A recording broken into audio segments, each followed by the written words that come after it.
মাৰ্ঘেৰিটাৰ নিউ কলনীস্থিত সাংস্কৃতিক সমন্বয় ক্ষেত্ৰ বৰনামঘৰত সাদিনীয়া কাৰ্যসূচীৰে শ্ৰীমদ ভাগৱত ব্যাখ্যা পাঠ আৰম্ভ হৈছে। সকলো মাৰ্ঘেৰিটাৰ সমজিলাৰ সকলো নামঘৰে ইয়াত অংশগ্ৰহণ কৰিছে। আজি বৰ আমাৰ শুভ দিন।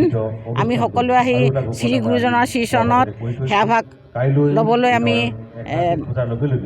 সক্ষম হৈছোঁ। আমি গুৰু শ্ৰীচৰণত সেৱা জনাইছোঁ, প্ৰণিপাত জনাইছোঁ।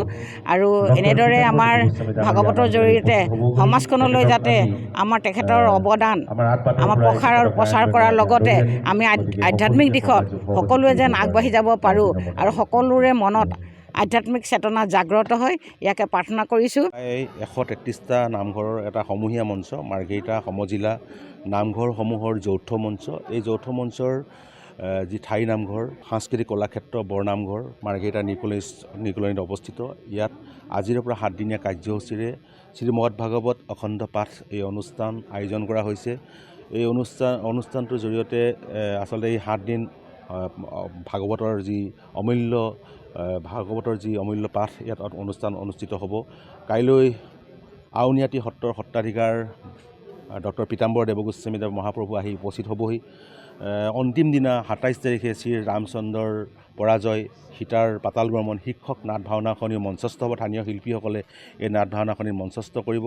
আচলতে আমি সকলোৱে জানো ভাগৱতৰ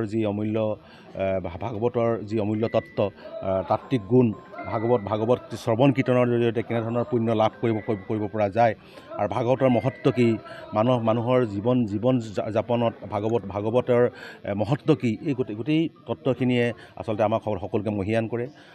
গতিকে আমি ভাবোঁ এই 7 দিন কাৰ্যসূচীত সকলোৱে ইয়াত আহি ভাগৱতৰ এই শ্ৰৱণ কীৰ্তন কৰি নিজৰ জীৱন ধন্য কৰিব বুলি আশা কৰিছোঁ।